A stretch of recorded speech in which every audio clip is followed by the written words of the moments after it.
Hoy exploramos Akira, una de las obras más influyentes en la historia del manga y el anime. Creada por Katsuhiro Otomo, Akira no solo definió una generación, sino que también abrió las puertas a una nueva era en la animación japonesa. Pero, ¿qué hace que esta obra sea tan especial? Acompáñanos a descubrirlo. Hola a todos, ¿cómo están? Bienvenidos una vez más, estamos en Snout. Mati, Mucho gusto. ¿todo bien? Mucho Sí. gusto, buenas noches, ¿cómo andan todos? Bienvenido a todos los snautas.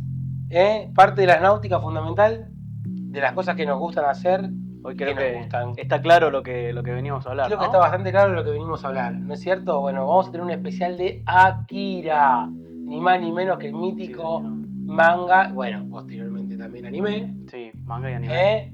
de Katsuhiro Otomo. Katsuhiro Otomo. Bueno, para arrancar, ¿qué dirías, Mati, si arrancamos un poquito por entender el entorno en el que se creó Akira? ¿Qué influencias pudo tener Katsuhiro en principio? Sí, bueno, hablando un poco de lo que es la inspiración de Akira y toda la vivencia que tuvo Katsuhiro Otomo, podemos hablar de ciertos hechos históricos que fueron muy puntuales, en los cuales se basa la obra de Akira, entre los cuales está la reconstrucción de Japón después de la Segunda Guerra Mundial, en especial la influencia que tuvo en la cultura japonesa posguerra lo que fueron las dos bombas nucleares, y también la contracultura que se estaba armando en aquella época en Japón, que eran de las bandas, las pandillas, los jóvenes renegados, y en especial bandas pandilleras de motociclistas. Claro, bueno, entendiendo el contexto histórico,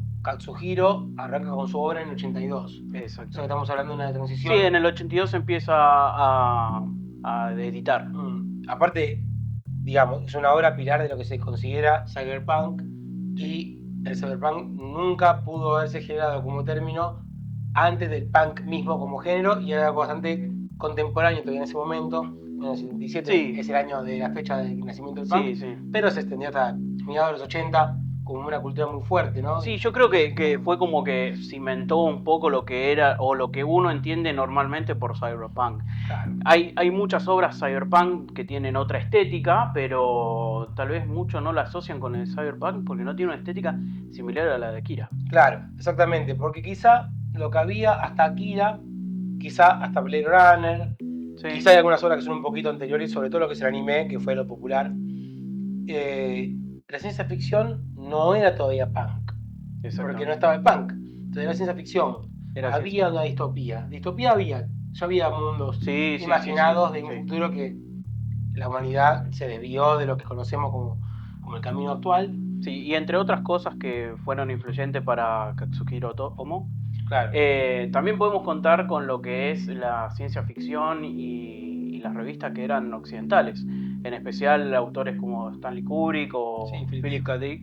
Sí, Philip Dick. Fueron de gran influencia para ello. Y lo que fue la saga de antologías de heavy metal, la Metal Harlan. Bueno, Metal Harlan. Todo ese tipo de charlando artistas, con ¿no? vos, y claro, charlando con vos así mientras preparábamos un poquito del programa, y algo que igual yo quiero aclarar que con mi primo hemos visto Akira. Vaya, hasta en cine. Podemos decir que si sale en cine la vamos a dar de vuelta. Si algo influenció a Akira fue a la creación de Snout. Sí, Snout, y la náutica tiene mucho de Akira. Sí. ¿Qué les iba a comentar con respecto a lo que son la iconografía esta de trasfondo cyberpunk y lo que hablábamos de la Metal Harlan y todo esto? Bueno, mencionábamos por ejemplo a Moebius, que en la línea de trazo estética tiene mucha influencia, pero lo que yo te digo, todavía no es punk, es más la época beatnik, psicodelia. Sí, tiene mucho de lo que podría decirse la creación de mundos. Claro. Cómo maneja el tema de las dimensiones, porque Moebius tiene como planos de dimensiones grandes, de cómo mostraba ciudades o paisajes que son alucinantes. Donde vos... Y no la paleta de colores. No la paleta de colores. La paleta de colores ya es mucho más corrosiva en Akira, sí.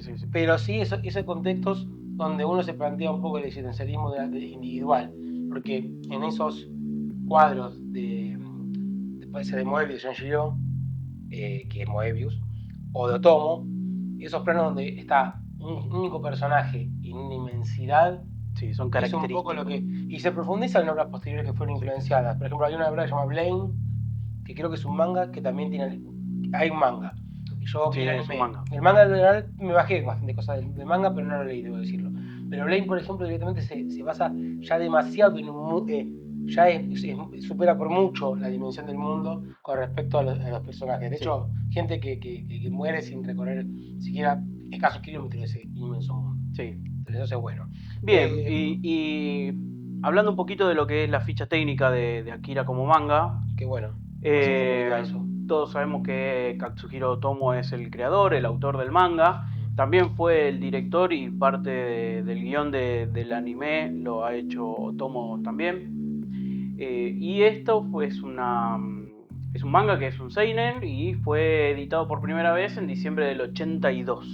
Sí, en Sí. unas publicaciones. Era una publicación, Una revista polémica. sí, una revista media polémica. Con señoritas con poca ropa, la portada a veces. Y un poquito, era algo que se gustaba mucho en aquella época, ¿no? Los 80, si algo se caracteriza es por... Sí, por tener por ese tipo de vertientes sí, culturales y no tan contraculturales.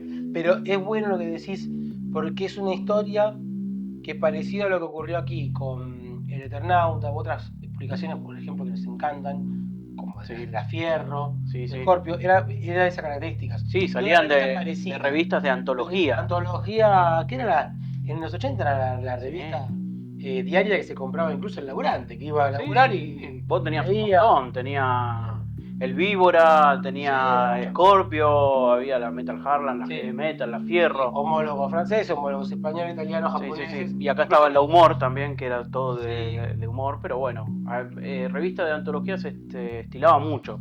Y ahí Akira sale en 120 capítulos, Exactamente. que después se engloban en 6 tomos hermosos. Acá tenemos los 6 tomitos, pero es una obra larga a comparación de lo que es la película. Y si hablamos de la ficha técnica de la película, podemos decir que es un resumen de lo que es la saga de Akira. Es una adaptación muy buena, se sostiene muchísimo también con la calidad de animación que tiene. Y la gran diferencia es que justamente la estrenaron en 1988. Previo al final del manga, ¿no? Claro, exactamente. Pero sí es un año particular y especial para el manga, el 88. ¿Por qué? Contámelo. Porque es el año en el que está la primera explosión de Akira. Exactamente. Y ahí figura la explosión de Akira. Claro, exactamente. Figura la explosión de Akira y por eso sale también. Es muy bueno. Igualmente, te digo que fue un acierto, porque yo he visto con gente capaz que no están de la náutica y les ha parecido larga la película, el anime. Imagínate, a mí me hubiera encantado adaptar el manga tal cual, pero pasa. Hicieron la gran Game of Thrones, a veces supera la animación o el proyecto, digamos, más live action, lo que sea. Siempre una animación o una película lleva una adaptación. Sí. Eso está claro. Pero cambia bastante el manga del anime. Y eso lo podemos hablar después, si quieres. Sí, antes de entrar en las diferencias, me gustaría que hagamos o pensemos un resumen para la gente, porque consideramos que todo lo que están viendo esto entran por gusto y conocen, pero no está de más que quizá entra uno que entró por curiosidad o por repetición de otro video y no entiende qué es Akira o de qué trata. ¿Cómo la podemos resumir o cómo te gustaría empezar? Te complemento. Bueno, Akira es básicamente la historia de un futuro distópico en Japón. Todo se basa dentro de lo que es la ciudad de Neo Tokio. Y el comienzo es justamente por esta explosión que se sucede en la capital de Japón, que desata la Tercera Guerra Mundial. Se justifica esa explosión con lo que es el inicio de la Tercera Guerra Mundial. Luego de esos 30 años, cuando la paz ya se restableció, vivimos una sociedad que está totalmente rota. Una sociedad que domina la violencia, una sociedad que está todo descuidado, muchas pandillas y un mundo en el cual todo se controla por la ley del más fuerte. Sí, algún desborde tecnológico, confusiones también religiosas, cultos, sí, tal cual. Y una puja por el poder. El poder político y armamentístico todavía buscando qué es lo que pasó. Vos fíjate hasta qué punto influencia, y esto está mucho en la literatura y en el manga japonés, y lo que pasó en la desgracia de la Segunda Guerra Mundial. porque si vos te fijas el contexto histórico de las bombas de Hiroshima y Nagasaki, desatan unos 30 años, hasta más o menos la caída del muro aproximadamente, quizá un poquito más, debe ser un poquito más porque del 45 hasta el 89 cae el muro. Y es una incertidumbre de esos años.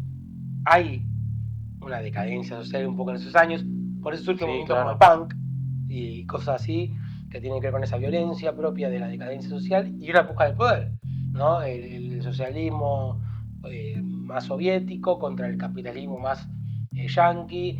En Akira se ve eso, porque a través de lo que decías vos, como para complementar un poquito para que sepa la gente de qué trae la historia, se centra en un grupo obviamente de amigos, tiene que haber protagonistas, y uno de estos chicos, que es Tetsuo, es uno de estos sujetos que logra conectar con estos poderes psíquicos todo, y empieza a desestabilizar un poco este pequeño o muy frágil y sostenido, digamos, sistema de poder que tiene enmarcado, digamos, tanto las Fuerzas Armadas como el sistema político de Neo Tokio para controlar. Porque ellos apelan a tener el control de Akira y de esta energía, de este ser o estos seres para seguir perpetuándose en el poder y construir un nuevo espacio. Entonces termina todo desmadrando, ¿no? Bueno, y hablando un poquito, como estamos hablando, empezando a introducirles a ustedes en, digamos, el eje argumentístico del y en manga, el mundo. Y en el mundo de Akira. Yo estaba anticipando un poquito recién, cada mundo tiene sus personajes, ¿no? Yo, perdón que lea un poquito, pero los nombres en japonés se pueden complicar, pero es importante que hagamos un recorrido por los personajes.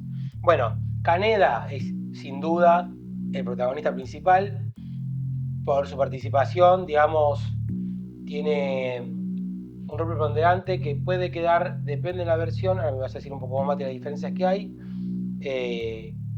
si es mejor, más héroe o menos héroe, pero sí es el antagonista de Tetsuo. ¿Qué tenés para decirme de Kaneda, por ejemplo, con respecto a...? En realidad Kaneda vendría a ser el protagonista, en especial en la película, porque en la película tiene un desarrollo muy clásico. En el tratado de los personajes. Kaneda es el personaje principal, el héroe de la película. Tetsuo es el villano de la película. Y después está Kei, que hace el papel de la doncella en peligro, podría ser. Si bien es una revolucionaria y se la muestra como con actitud, ¿no? Bueno, una de las diferencias que tiene el manga es que justamente Kaneda tiene un trato más sutil en toda la historia. No es tan protagonista y hay unos volúmenes, por ejemplo el volumen 4, directamente no aparece Kaneda, está desaparecido. Y Kei tiene una personalidad mucho más fuerte, es mucho más aguerrida, más decidida, más valiente, no duda. Es un personaje mucho más interesante en el manga que en la película. Bueno, mencionaste a Kei, yo lo iba a mencionar recién, que para los que no saben o no leyeron y estamos introduciéndolos, es una chica que es como una especie de activista, una rebelde, que está dentro de un grupo, que es un grupo antisistema, o bueno, que quiere implementar o derrocar el poder. Sí, en el anime no se menciona, pero Kei tiene también habilidades, que es una habilidad receptiva. Por eso en la película muchas veces los chicos, que después vos lo vas a introducir, pueden poseerla y darle pistas a Kaneda en el anime. Eso también pasa en el manga, pero se explica que ella tiene esa habilidad de ser receptora de eso.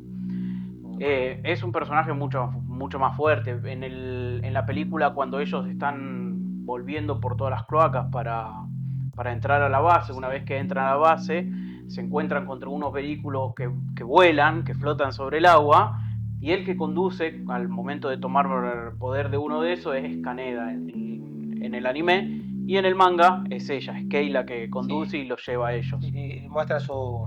Es un personaje, está bueno lo que decís, porque es un personaje femenino fuerte. Sí, es un personaje femenino fuerte. El manga y el anime, a diferencia de la cultura norteamericana, donde recién ahora, con una corrección política, incluso se ve forzado esa introducción.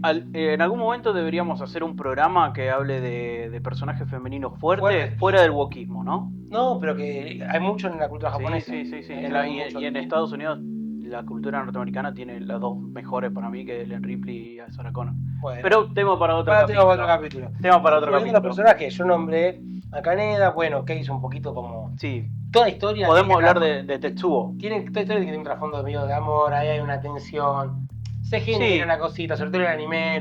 Sí, pero en el manga está muy bien encarado porque mucho más solapado. La preocupación de ese gusto que tiene Kei por ella, por Kaneda, no solamente va por otro lado, sino que está mejor desarrollado, porque Kaneda es igual que en el anime, que es bastante pesado, y Kei no le da importancia, no le da bola.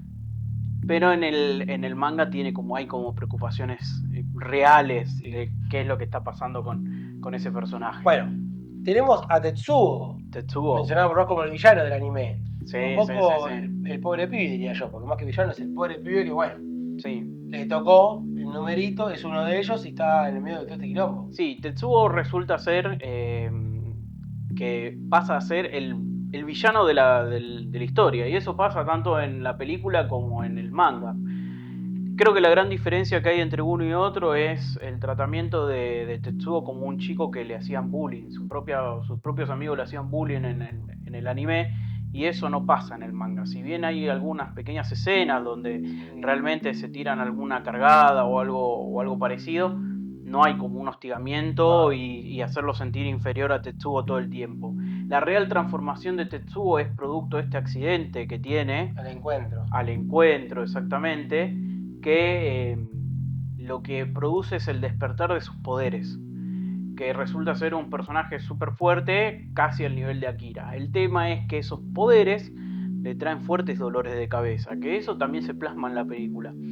El tema es que que Tetsuo necesita sí o sí consumir drogas para dejar de sentir ese dolor de cabeza, y lo que lo transforma en ese personaje violento es la adicción que tiene a esas drogas. Un poco. Sí, eso es justa. Que tiene la película, claro. el manga. Hay un montón de diferencias, ya desde la primera parte, desde el manga hasta la parte que Tetsuo se libera por primera vez.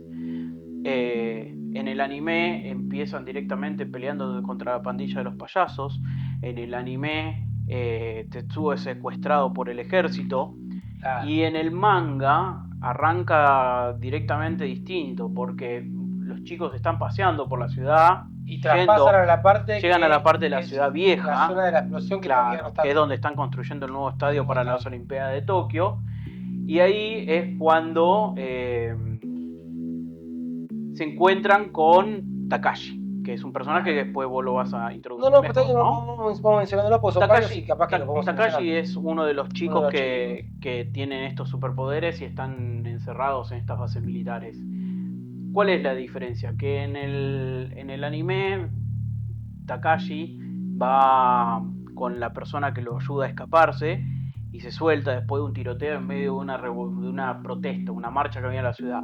Eso no pasa en el manga. En el manga aparece de la nada, en medio de la autopista abandonada, aparece la visión de Takashi. Tetsuo, que va a toda velocidad, lo ve y choca. Eso lo que hace es que llegue el ejército y se lo lleve. Está desaparecido unos días y al tiempo vuelve a aparecer en el secundario, pero con la promesa de que tenía que volver al hospital. Él tenía que ir y seguir haciendo el tratamiento. Él no hace eso y es cuando se empieza a desbordar ese dolor de cabeza.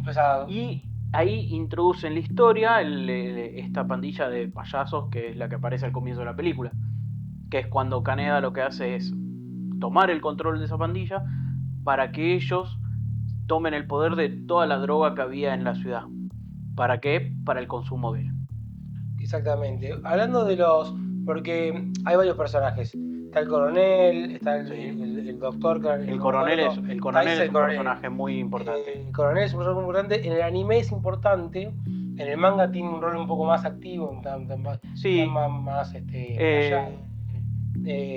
pero el coronel Shikishima en el anime es como el que planifica y ejecuta toda esta parte de Tetsuo, de volverlo una persona así más violenta, incontrolable, porque las intenciones del coronel, si bien son por el lado de la violencia o tal vez del control, es controlar a Kira, porque el gran problema de la historia es que tiene que controlar a Kira porque Kira va a despertar en algún momento y va a destruir de vuelta la ciudad. Es la paranoia de la Guerra Fría. Sigue teniendo una influencia esa. Es ese Cosa que se controla el poder nuclear como en el Es ese mundo. miedo. Es ese miedo que se plasma con el Doomsday Clock en Watchmen. Claro, Es eso. Es ese mismo. Todos saben que en un momento se puede En vez de un reloj del fin del mundo, es Akira, que se puede despertar. Ahí es cuando las intenciones de este coronel es lo que desencadena toda la historia.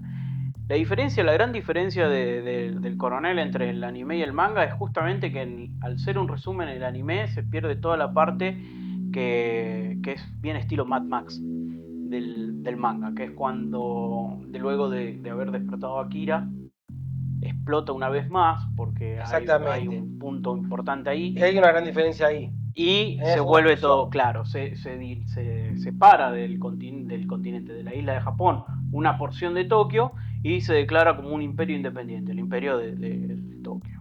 Perfecto. Repasando un poquito, porque vamos a ir ahora un poquito a las diferencias un poquito más agudas, y meternos capaz que un poquito más en el anime, que es lo que todos conocen. De los chicos y de los niños, sabemos que está Masaru, que es el anime parece como silla de ruedas.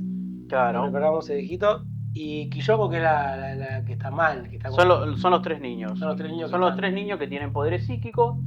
Son niños que son parte de un experimento justamente para poder controlar poderes psíquicos. Y están numerados del 25 al 27. 25, 26, 27.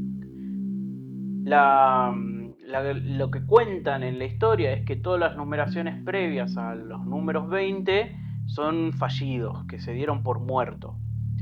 Y los que funcionan y tienen ese poder estable de cierta forma, porque aún así tienen que vivir con una asistencia médica, son estos tres chicos.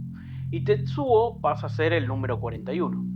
Claro. O sea que quiere decir que hay un montón de personas más. Así que ya sabemos que si esto lo compra Disney, van a ser 10 películas entre los números que faltan. Sí. Serie pedorra con lo que pasa que perro con cabeza de gato. Esa idea, ¿qué serie la tomó ahora? Stranger Things. Es muy parecido, ¿no? Le suena. Salvando la diferencia. Es muy parecido. Los chicos que experimentados. Es una Akira como Unis. Claro. Unis, o sea, en un pueblito, en una. Sí, es único, en un pueblito. Yankee típico. Un poquito de pero Akira. Sí, pero la idea del laboratorio con los chicos, con los números. El Estadio Olímpico está escondiendo la base subterránea. Claro, el Estadio Olímpico era el que tenía abajo todo lo que era donde estaba encerrado Akira, que tenía que estar bajo un frío absoluto, ¿no? En 0 grados Kelvin. Hay un personaje curioso que repasamos recién, que en el anime lo habrán visto como una especie de líder religioso, incluso una reminiscencia medio budista que también tiene mucha cultura japonesa. Vamos a ir a eso cuando hablemos de la música también. Que es Miyako, Lady Miyako, pero Lady Miyako en el manga nos devela que es uno de esos números previos. Exactamente, Lady Miyako es como un avatar, es como la líder religiosa de esa nueva religión, donde ella es la figura suprema, y es un número 19, es una de los experimentos, uno de los chicos de experimento que llegó a conocer a Akira. Claro. Y se la dio por muerta en algún momento de su pasado. El experimento fracasó y se la dio por muerta. Se la desechó y ella misma revive o vuelve a tomar conciencia después de muchos años. Y está liberada, porque ya todo lo que era el grupo de científicos que experimentaba, el ejército, ya no se acordaba de ella y queda libre para su buena voluntad. Perfecto. Pero sí llega a ser parte esencial en la historia, porque en el anime se lo muestra como si fuera un líder mesiánico, podríamos decirle, dentro de lo que son los disturbios sociales de Tokio, y no avanza mucho más la historia. En el anime se ve que aparece un par de veces, que incentiva y mueve las masas, y después muere en un accidente dentro de lo que es un derrumbe de un puente, ya cuando Tetsuo está descontrolado, ¿no? Y en el manga tiene un papel mucho más relevante. En algunos momentos sirve para refugiar a toda la gente después de la segunda explosión de Akira. También era una persona que ayuda a los chicos estos con poderes. Y también sirve como guía para Tetsuo. A Tetsuo le dice unas palabras que le resuenan, prometiéndole que él podía llegar a ser más fuerte que Akira. Tan fuerte o más fuerte que Akira. Lo que él tenía que dejar de hacer era consumir esas drogas.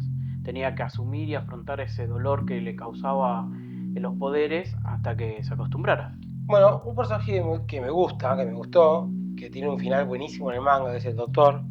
El Doctor demuestra otra facción de lo que es el poder Sí. y de lo que es el delirio que genera el poder. A diferencia del Coronel, que tiene capaz que un control más férreo para lo que sería el dominio social, digamos, y todo eso, la construcción.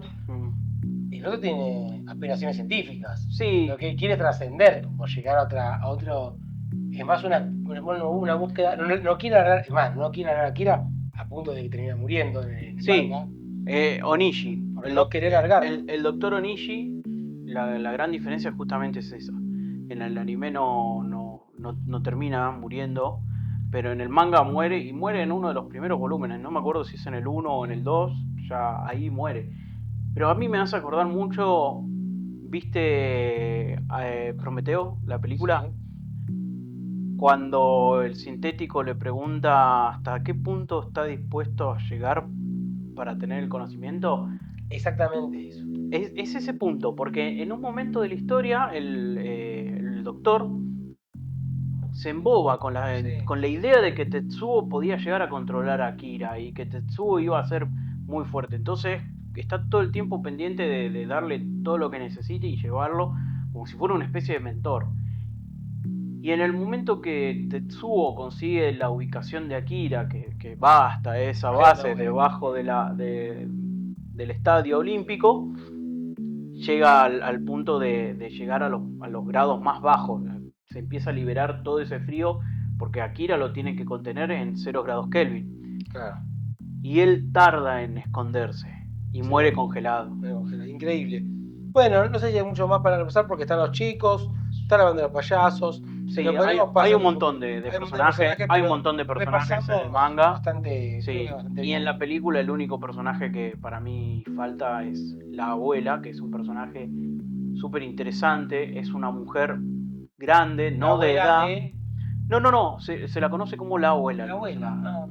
Y es parte del grupo revolucionario, y lo que tiene es que es un guerrero experto, es un guerrero imparable. Entonces es la fuerza bruta, el personaje berserker es la abuela, y es un gran personaje. Siguiendo con los personajes importantes y que tenemos, quizás algunos son importantes en el anime, en el manga, algún Mati me vas a develar un poquito. Kaori, la novia de Tetsuo. Sí. ¿Qué papel juega? Es un personaje bastante interesante porque Kaori en la película aparece de principio a fin. En la película tiene mucha diferencia ya de entrada. Dentro de esas grandes diferencias con el manga es que los chicos cuentan con un grupo de chicas que son como las novias. Dentro de ese grupo de personajes hay un montón de chicas que son NN, que después desaparecen en la misma película, pero queda Kaori, que vendría a ser la novia de Tetsuo. Y está de principio a fin, porque Kaori empieza al comienzo de la película, su aparición principal es esa, y después al final todavía sigue estando. Sí. Y en el manga, la gran diferencia es que Kaori no aparece hasta el volumen 4. Sí, bastante. Hasta el volumen 4 no aparece Kaori. Y Kaori es una chica, una superviviente después de la segunda explosión de Akira, donde la encuentra en este grupo ya organizado del imperio de Tokio. Lo que hace Kaori es justamente robar provisiones, porque tiene al padre enfermo. Pero una de las cabecillas principales de todo el imperio, que vendría a ser como el imperio está manejado por Akira, abajo está Tetsuo, y después viene este tipo que es un chabón común que organiza las fuerzas, ¿no? Y dentro de esas peticiones que tiene Tetsuo tiene una de ellas es justamente encontrar a todas las mujeres que hay en ese lugar, en esa isla, sí, y llevársela a su cuarto, su aposento ahí, porque las quiere como esclavos sexuales. Y en ese momento es cuando aparece Kaori con otras 3 chicas más en ese lugar, que Tetsuo las droga y pasa a tener como una especie de orgía ahí. El tema es que Kaori no se droga, se guarda ese remedio para el padre y Tetsuo se da cuenta. ¿Cómo se da cuenta? Bueno, porque en ese momento justo tiene un sueño vívido en el cual influye Akira, hay un montón de idas y vueltas ahí, y dentro de ese ida y vuelta, porque es un sueño influenciado por Akira, entra entra Kaori ahí. Kaori Exactamente. Y después, claro, cuando se despierta Tetsuo y reflexiona sobre lo que soñó, le permite quedar viva y queda como si fuera una niñera de Akira. Sí, bastante diferente. Sí, muy diferente. Muy agarraron el personaje. Sí, y ahí se empiezan a encariñar, ¿no? Y empiezan a formar un poco más la relación que se ve en la película. En el anime, creo que agarraron para tener un eje ahí más comercial, quizá también, incluso un poco. Sí, era simplificado un montón la historia de eso. Bueno, llegamos al punto, sacando un montón de personajes que sepan entender que están, que no vamos a mencionar. Akira es un personaje. El personaje y no personaje. Anime, claro. Es un personaje cuántico. Los que vieron el anime piensan que no está. Pero claro. Está Akira. En el anime directamente Akira pasa a ser como un simbolismo. Sí. Un símbolo de algo súper poderoso. Si mal no recuerdo, Akira en el anime se ve en una fracción de segundo en un recuerdo de Tetsuo cuando tiene los dolores de cabeza, y después pasa a aparecer como pedazos de cuerpo en unos tubos. Bueno, para mí, en el final de la película, ¿no? En mi concepción de cuando yo era chico, que encontramos la película, como puerta de entrada, Akira como obra, Akira para mí era, al no ser un personaje que esté físicamente como en el manga que existe, que tiene otra participación mucho más relevante, físicamente hablando, para mí Akira era como la definición, era como si fuera el verbo que define la obra. Sí. Es justamente en el anime lo lleva más a ese lugar, un lugar metafísico. Tiene un peso lo que significa importantísimo. Todos estos poderes, toda esta cosa que se está disputando, ¿qué significa? ¿Cómo se llama? Akira. Akira es como la definición misma del poder que está generando la gente. Es como cuando ves una película, que tenga, no sé, una connotación religiosa, es como si fuera Dios. Ese personaje es la Matrix de Matrix. Busca llegar a Dios, es la Matrix de Matrix. Sí, la Matrix, la bomba H de Asaki. Exactamente. Pero está muy bien llevado, porque no llega a ser un MacGuffin como en muchas películas que te ponen un MacGuffin que no tiene nada que ver, que solamente para arrastrar la trama. Exactamente. Está muy bien llevado. Sí, está muy bien hecho laburar con la ausencia en el anime, porque se la rejugó. Sí. Se la rejugó. Ahora, yo viendo a la distancia digo, este tipo se la jugó. Se la jugó, porque en el manga vos lo lees y no es el protagonista Akira, pero digamos, es el título y en un momento es un antagonista principal de la obra. Y Akira principalmente aparece. Aparece, está. Entonces, acá es el título de la obra. Y no es que vos le sacaste ese personaje. Claro. Y no es un personaje que está en el final de la obra. No. Es un personaje que aparece en el volumen 3 o 4. En la mitad de todos los volúmenes aparece Akira. Sí. Y es un personaje. Es más, ese personaje en Akira pasa a ser muy importante porque vuelve a explotar y se desata el caos, ¿no? Se desata ese caos. Termina de partir la sociedad. ¿Por qué vuelve a explotar? Porque Takashi, el chico número 26 con poderes, es asesinado. Es asesinado cuando él se reencuentra con todos los chicos y lo ve morir porque muere al lado de él. Y ahí entra en crisis por una sobreestimulación, porque ellos tienen como un vínculo telepático entre ellos. Y explota nuevamente. En esa explosión pasa que Tetsuo pierde el brazo, cosa que no es así en el anime, y Kaneda desaparece por todo un volumen, que son un montón de números. O sea, pongámonos a pensar, cuando esto se estaba editando, pudo haber sido, no sé, un año entero sin saber qué era Kaneda. El manejo de los tiempos en el manga es espectacular. No, es espectacular. Ya como forma de narrativa gráfica es muy diferente. Sí. O sea, en el manga una explosión. Me acuerdo que una vez estábamos en una clase en la famosa EA, para que lo conocen, Escuela Argentina de Historietas, y uno de los profes nos mostraba 2 ejemplares de la adaptación de la primera de Star Wars. La primera sería el episodio 4, A Sí, New Hope, que sale en inglés. hoy en día el episodio 4. A New Hope, Una nueva esperanza. Una Nueva Esperanza. Y la versión americana tenía la famosa escena de Vader con Leia secuestrada, que le muestra el poderío de su estrella de poder haciendo explotar el mundo. En el cómic americano era una sucesión de cuadros para mostrar una página, ni siquiera una split page, una página, una carilla, digamos, épico.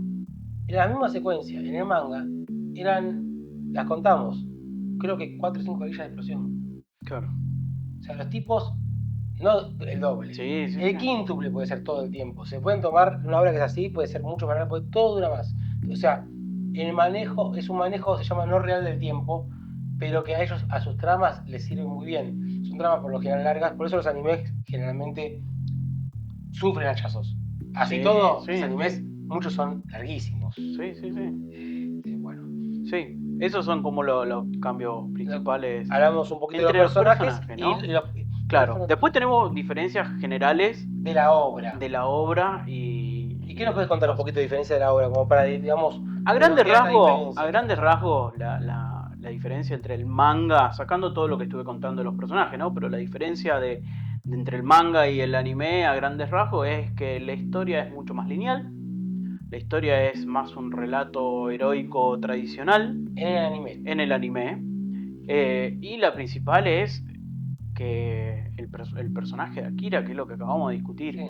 el personaje de Akira, que en la obra real Akira exista, que sea un personaje corpóreo que interactúa con los otros personajes, y en la película sea un imaginario, no sé, creo que se lo vi hacer a Akira y a la Pantera Rosa. Sí, nada más. Sacarlo del contexto. Sí, o sea, que en la Pantera Rosa en los dibujitos estaba y en la película era un diamante, era algo... Sí, no está. Claro, simbólico. Bueno, hay que jugársela ahí y hay que apostar a ver cómo adaptás. Eso es el saber adaptar una obra. Sí, sí. Por eso no siempre es una gran, es fácil. Esto es una gran adaptación. Bueno, Akira, como sabemos todos, no es solamente ciencia ficción, no es solamente acción, tiro, lío y cosa gorda. No es solamente eso. No, hay subtexto, hay filosofía, sí. hay reflexión acerca del uso y el abuso del poder en la sociedad, en la política. Esto lo habíamos hablado, por eso también es parte de la náutica, 100%. Es como Dune. Sí. En Dune no solamente, bueno, en Dune mucho menos, hay mucha menos acción de lo que la gente piensa. Hay mucho Depende menos mucho acción. del gusano y la nave, Sí. pero hay mucho menos acción. Acá hay más acción definitivamente, pero bueno, Sí. importa mucho la cuestión filosófica y la cuestión política que tiene con el poder. Vamos a separar un poco las dos cosas. La cuestión del poder viene ligada totalmente al contexto histórico que se vivió durante el fin de la Segunda Guerra Mundial en Japón y que creo que ha dejado una angustia muy grande en ellos. Yo calculo que tiene que ver con, bueno, con la millones, o sea, la muerte terrible que han vivido con la destrucción de las 2 grandes bombas que les tiraron, pero cómo después de eso se construye el poder. Porque cuando yo te muestro el arma más grande y vos con ese arma grande me partís y todo arranca de vuelta, la única lógica de poder que queda es ir por esa arma grande y tenerla yo. Porque acá nos están diciendo, no, como esto nos parte en medio, nos desprendemos de esto. Nos están queriendo capturar esto. Y saben que es la única manera de que no nos parte de vuelta. Hay todo un trasfondo con esto. No sé cómo lo Sí, ahí hay un poco de que ellos se escudan con el pretexto de que quieren controlar a Akira por la posible segunda explosión. Claro. ¿No? Que en la película no se da. Bueno, ahora no se da. En realidad, en la película termina pasando al final que hay una gran explosión. Es el final. Claro, que es el final. La película es el final. Sí, exactamente. En la película es el final porque está explotando en el final. Y en el manga sí está esa segunda explosión, pero tiene mucho de poder porque después de esa segunda explosión la Unión Soviética invade Japón y toma poder de una parte de Japón y Estados Unidos está ahí al vilo en la frontera viendo qué pasa. Entonces esto también explica un poco por qué el gobierno no hace nada con esa isla rebelde, ¿no? Que se había formado. Sí, estas cuestiones filosóficas, después vamos a ver cuando hablemos de influencias, se trasladan a otras obras del género que yo creo que antes de Akira no las tenía. Y con Akira logran dar ese giro, ese pequeño plus muy interesante. Otra cuestión importante es la filosofía. Akira tiene cosas de la cultura japonesa, aunque no parezca, están increíbles, están como las pudo meter en todo ese quilombo cambalache que es. Pero bueno, sí era la cuestión que mencionamos al principio del existencialismo, toda esa cosa de los planos, de la búsqueda, porque en definitiva es un mundo roto. Y cuando hay un mundo roto, uno tampoco, viste, tiene un objetivo muy claro, y todos como seres humanos estamos en la búsqueda de algo, y la trascendencia. En un mundo roto como ese, que más te oprime que lo que te da posibilidades, Sí, hay toda una búsqueda existencialista, está en el nihilismo. mucho de romper con las reglas por el hecho de romperlas, de poder romperlas. Es el nihilismo De ser desobediente. es la gran filosofía que, aunque ellos no lo supieran en el momento porque eran animados, es como una especie de columna vertebral del punk. Sí. El nihilismo es, si ya no hay futuro, ¿para qué me voy a calentar por el presente? Claro. Es ese nihilismo. Y ese nihilismo se respira en cada página, en cada cuadro, en cada Sí, es escena. la forma de vivir de toda la pandilla. Ya está. O la desesperanza, la locura, que hay la locura religiosa, porque también está eso, Sí. ¿no? En momentos de crisis. Bueno. Y el poder, ¿no? Porque en el manga se hace un intento de golpe de Estado. Claro. Ahí ya hay una gran diferencia. El poder está en disputa. Es como que hay un montón de fuerzas y pensamientos distintos que compiten por algo. Es y eso está muy bien llevado. Vos fíjate que vos tenés un gobierno estable. Si ese gobierno le dan un golpe armamentístico, las mismas fuerzas que tienen contra, dominadas internamente, ya no las pueden controlar más.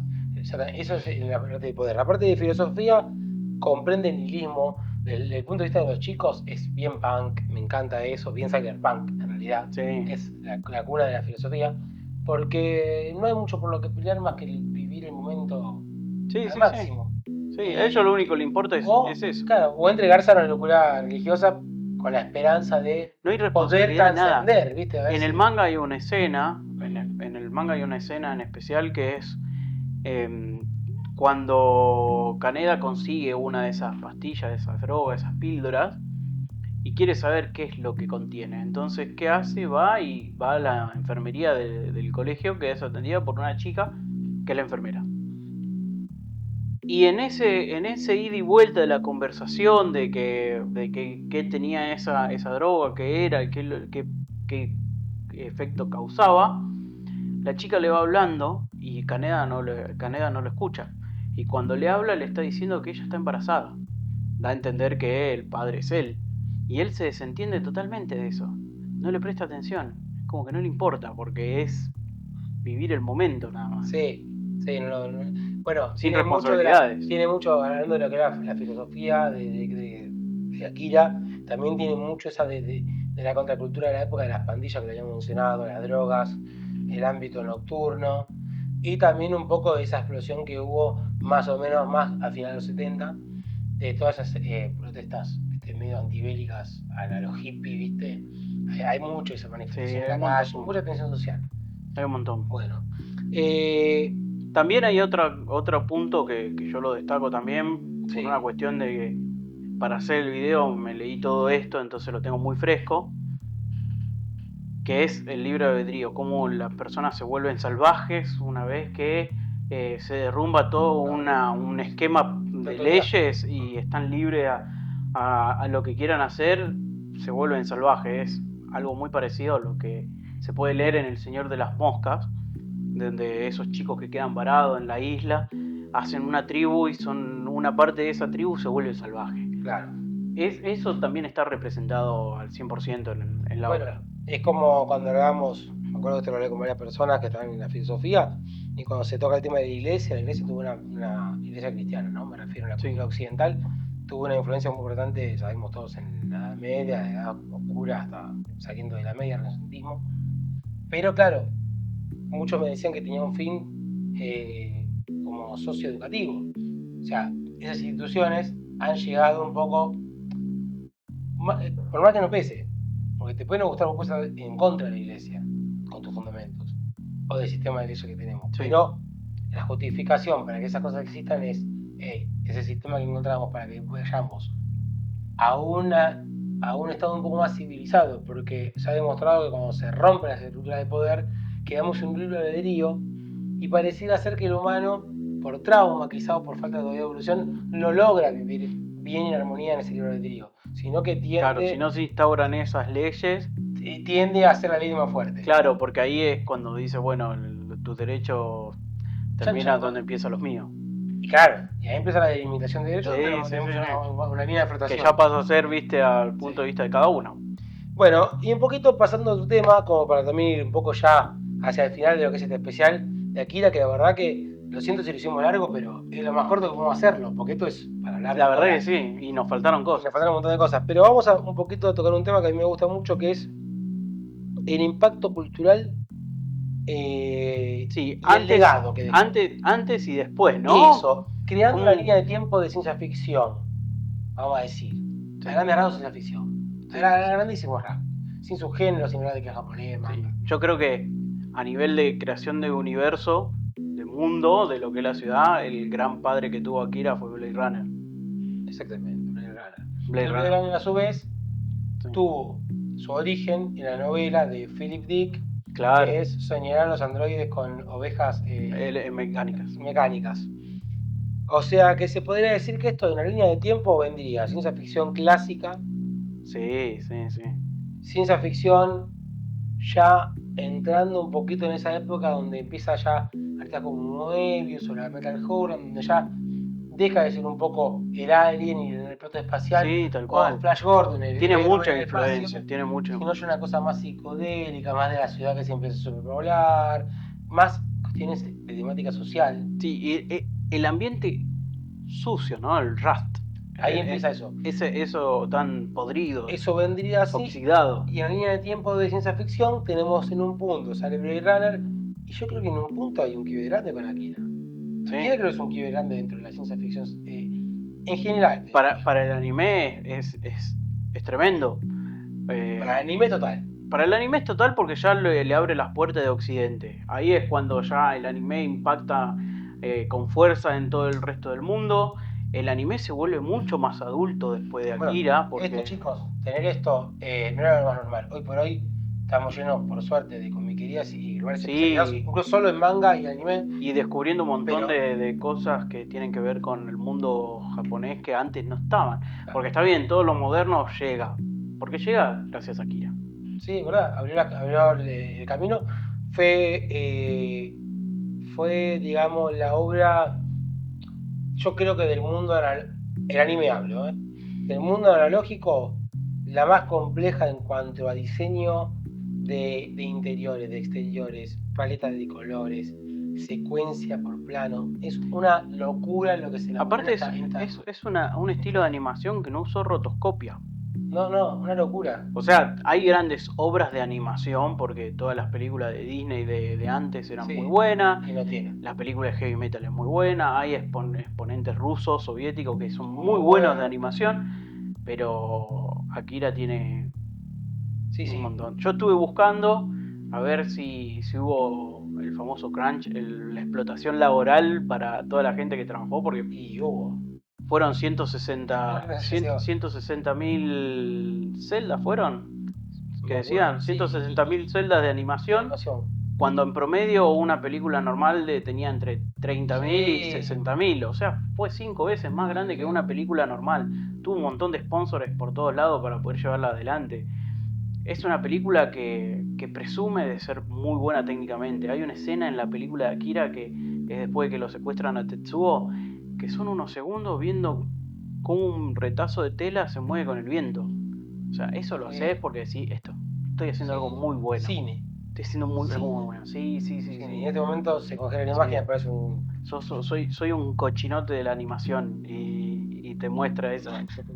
Y en cuanto al legado. Y en el legado es gigantesco. Porque después de Akira vienen un par de obras que yo amo, me encantan. Como Ghost in the Shell, como Alita. Evangelion, Alita, Battle Angel también, Blame. Hay unas cuantas obras, ninguna le llega al nivel. No, yo creo que no. Pero plantean cosas que después de Akira cambian. Vos fíjate yo creo que, Evangelio puede ser porque has pegado un sacudón muy grande en el mundo. En realidad, la diferencia que tiene con Akira es que se podría encasillar dentro del género a lo mecha. Son gente manejando robots. Sí. Pero tiene mucho de Akira, porque tiene mucha filosofía. De hecho, en un momento, Sí. Evangelion te deja pata con los robotitos que vos querés ver piñas y entra en un mundo metafísico. Sí, ya cuando empiezan a descubrirse el tema de Los Ángeles. Y todo tiene eso. mucho que ver con esa cosa que dejó Akira. Yo creo que Otra serie que podríamos hacer un especial de serie con manga. Sí, Evangelion. Pero sí, es un hijo. Yo creo que dentro de los que nombramos puede ser el Y en el mundo de la live action, ¿viste alguna cosa parecida? Citamos Stranger Things, que tiene muchas cosas, Stranger Things de los chicos, tiene algunas sí, cositas. Stranger Things tiene cosas.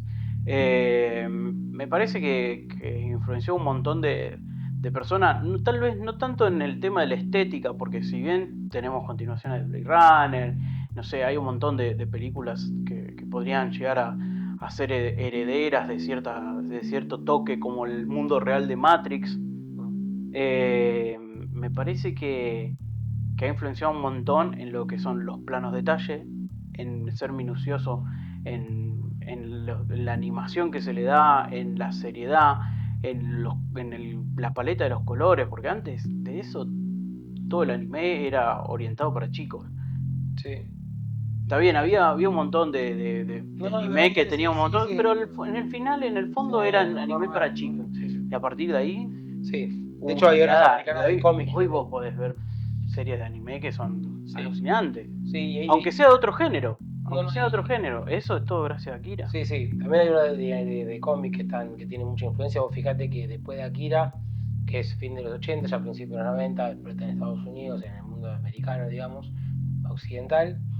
Y tenés cosas como, por ejemplo, autor inglés, pero no me acuerdo el nombre del muchacho, de Tank Girl, que es australiano, creo que son dúo, es el dúo de Gorillaz, es un dúo que es Al Van Damon y él, porque son el que hace la música y hace los dibujos. Y Tank Girl tiene mucho de ese mundo así medio, nada que ver la historia, pero tiene mucho. Vos fíjate que Marvel y DC por poco casi contemporáneo empezaron a hacer muchas series tipo de 2099, post Akira, donde imaginaban futuros donde, bueno, es verdad, vamos a jugarnos un poquito más a Akira, a ver qué pasa en un futuro donde estos personajes pueden tener incluso estéticamente un enfoque más visual, más aquiresco. Eso quedó todo plasmado y marcado. Bueno, vamos a dar una conclusión acá al especial. Sí. ¿Qué reflexión final podemos claro, hacer de eso? ¿Qué te deja Akira? Bueno, Akira a mí me cambió la vida completamente. Cuando lo vi fue antes y después. Yo era un niño que me gustaba Robotech, me gustaba Mazinger, me gustaban algunas cosas de Transformers, los dibujitos, ya inconscientemente venía viendo eso. Yo calculo que en esa época no había tanta facilidad de ver las películas en casa como ahora, pero yo me imagino que indirectamente alguna influencia de Blade Runner había, porque mi madre era fanática de Blade Runner. Mad Max también había ya algo dando vueltas en mi vida, pero cuando yo encontré a Akira fue el homólogo que después se terminó de complementar cuando yo encontré la música industrial en mi vida. Son esos quiebres personales. Para mí Akira fue un quiebre personal. Yo no había visto nada igual en cuanto a, no a lo técnico de la obra, que tampoco había visto nada igual, sino en cuanto al contenido, a lo que me dejó. Me hizo ver que uno no es consciente de que todavía puede haber un futuro incluso peor, y que el presente todavía podemos moldearlo para no llegar a esos futuros tan distópicos. Claro. ¿Me entendés? Esa fue la real enseñanza que quizá me dejó. Y una gran fascinación por toda esta cultura cyberpunk, porque ahí entendí el cyberpunk, con Akira. Sí, bueno, yo podría decir algo muy parecido a lo que decís vos. Lo voy a orientar un poco más a lo que es la obra, pero Akira realmente fue un antes y después de haber visto. Uno estaba acostumbrado a los dibujitos, me acuerdo de ser muy chico, lo vimos juntos la primera vez. Sí. Y fue ver algo que era totalmente distinto. Era algo que todavía no entraba en tu cabeza y no podías entender cómo podía funcionar. La primera vez no lo entendimos. La primera vez no la entendés. Era la película típica del chico la ve. Pero después te das cuenta, porque Akira la vi antes que Tron. Akira la vi antes que Blade Runner. Claro. Y está bien, Akira tiene cosas de Tron, en especial los haces Sí, de luz. las motos, Sí, en especial los hace de luz, que bueno, es un detalle, pero el Blade Runner toma todo y fue como entrar a ese mundo y querer saber más. Y es uno de los casos en el cual, uno de los pocos casos en el cual vos podés consumir la versión impresa o la adaptación, y si bien las dos son muy distintas, las dos tienen su encanto. Y Sí. hoy en día Akira el manga no sería Akira el manga si no fuera por Akira la película. Y yo creo que el trasfondo filosófico permanece. Sí, Haciendo está cosas vigente. diferentes, Lo único, permanece en ambas obras el mismo trasfondo lo filosófico. único que no tiene tan vigente hoy en día es que las motos son a combustible, con carburador. Es lo único. El resto sigue súper vigente. Bueno, yo creo que hicimos Sí. un repaso bastante bueno. Un lindo video. Me gustaría hacer una pequeña recomendación. Hay una especie de spin-off que es un cortometraje que se llama Tetsuo. Es un cortometraje de los 80 también, de Japón. Que no sé si es oficial, pero tiene poco que ver con este mundo y es una... Complementa. Complementa. Y es Complementa. una cosita linda de ver. Es un cortometraje aparte de Sí, live action. y se puede ver Es en la única YouTube. cosa live action que de este mundo. Se puede ver en YouTube. Cualquier cosa, ya saben, Akira el anime, Akira el manga, disfrútenlo, sumérjanse en este mundo. Léanlo, vean la película. Y por último, no se olviden de suscribirse. Exactamente. Por favor, Nos pongan dan un like, suscribirse, que y hacen- comenten. Exactamente. Y comenten. Hacen que esto siga, como dice acá el KG Beast, va a estar todo por acá. Pueden aparecer cosas por todos lados porque así es la magia de la edición. Pero lo importante es que difundamos un poquito esto y que comenten. Vamos a empezar un poquito a generar incentivar eso. Ida y vuelta. Esta es náutica ida y vuelta. Bueno, Así que muchas gracias por todo. caballero. Nos vemos la próxima. Todos nosotros.